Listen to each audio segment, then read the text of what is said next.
तव्हां छा पिया चओ त हिन वक़्तु असांजी सिंध या असांजे पाकिस्तान में कहिड़ी शइ ते कमु थियणु खपे या कमु हुजणु खपे? असां जेकॾहिं वाक़ई हिकिड़ो रियलिस्टिक अप्रोच जेकॾहिं वीहनि खणी ऐं तजियो कयूं था पंहिंजो पाकिस्तान जे हिसाब सां, सिंध जे हिसाब सां ओवरऑल, असां दुनिया खे इलाही साइंटिफिकली हर फील्ड में मतिलबु असां ॾाढा पोइते आहियूं। हाणे हिकिड़ो अजीब मिसाल आहे पर तुर्त सम्झ में ईंदो नाज़रीन खे। त हाणे अॼुकल्ह सरकार जेको आहे उहो सेफ सिटी कैमराज़ हयूं आहिनि ऐं हर माण्हू पंहिंजी सीट बेल्ट जेको आहे उनखे ॿधणु लाज़मी आहे, अदरवाइज़ उन ते पेनल्टी थी पए। हाणे इहो सीट बेल्ट गाॾियुनि में कॾहिं लॻो आहे? असां वटि जेके इम्पोर्टेड गाॾियूं आहियूं घटि में घटि 1990 में त इन्हनि गाॾियुनि में हुयो, पर मां तारीख़ मां पढ़ियो किथे त 1965 में इंग्लैंड में हिकिड़ो इंश्योरेंस क्लेम दाख़िल थियो कंहिं एक्सीडेंट जो, त मालिक खे कोर्ट इन जे करे इंश्योरेंस क्लेम जेको आहे उहो अदा करण लाइ हुकुम न ॾिनो त हुन सीट बेल्ट न ॿधो। 1965 जी ॻाल्हि आहे। अच्छा, हाणे दुनिया एतिरी अॻु में भई सीट बेल्ट आहे छा? हे सिर्फ़ु पटो त न आहे न, हीअ तव्हांजो हिकिड़ो सेफ्टी जो हिकिड़ो आहे, हिकिड़ो आहे ऐप आहे हिकिड़े क़िस्म जस्ट लाइक, हीअ आहे तव्हांजे तहफ़ुज़ जी शइ, पर असां हुनखे ओन नथा कयूं।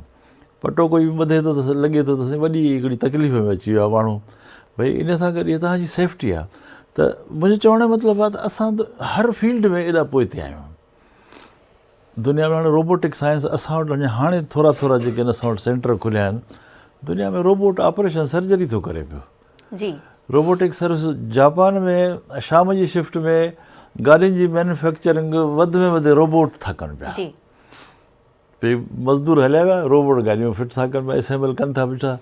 ऐं जापानी माण्हू रोबोटिक असेंबल्ड गाॾियूं वठणु पसंदि था कनि। छाजे करे त रोबोट जेको आहे न उनजी माण्हू कॾहिं थकियलु आहे, नट बोल्ट सही टाइट नथो करे सघे, पर रोबोट त ऑटोमेटिकली उहो ऑटोमेटिकली जनरेटर आहे, तंहिंजे करे उनजो हर प्रेशर हिकु जहिड़ो ई हूंदो।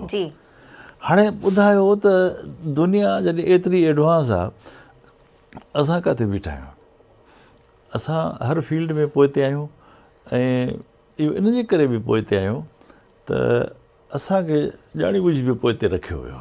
अच्छा, असां जॾहिं बरतानवी कानूनी बणियासीं न, जॾहिं अंग्रेज़ सरकार जॾहिं हिते आई त उनजा पंहिंजा हिकिड़ा अगराज़ मक़ासिद ऑब्जेक्टिव्स हुनजा पंहिंजा। अंग्रेज़ बरे सग़ीर में कब्ज़ो त करे वियो, 1843 में आयो, सिंध ते बि कब्ज़ो थी वियो। अंग्रेज़ परेशान थी वियो त हाणे कयूं छा? भई असां अची त विया आहियूं, हाणे ॿोली त अचे कान थी, हाणे हिननि ते हुकूमत कीअं कयो? इहो हिकिड़ो माइंड ब्लोइंग पॉइंट आहे त अंग्रेज़ आयो त सही, पर ॿोली अचेसि कोन थी। SP पुलिस वारा पंहिंजे सिपाही सां कीअं ॻाल्हाए, इंजीनियर पंहिंजे लोअर स्टाफ सां कीअं ॻाल्हाए, जेको बि हेड ऑफ द डिपार्टमेंट कीअं।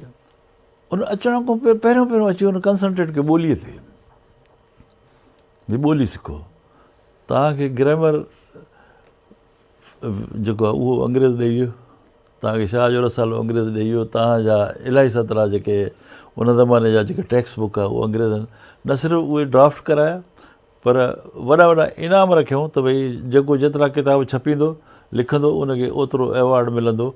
ऐं उन ई पस मंज़र में शमसुल उलमा मिर्ज़ा कलीज बेग जेको पाण पंहिंजे वक़्त जो कलेक्टर बि हो, उन 350 किताब लिखिया ऐं हर मौज़ू ते हुन किताब लिखिया।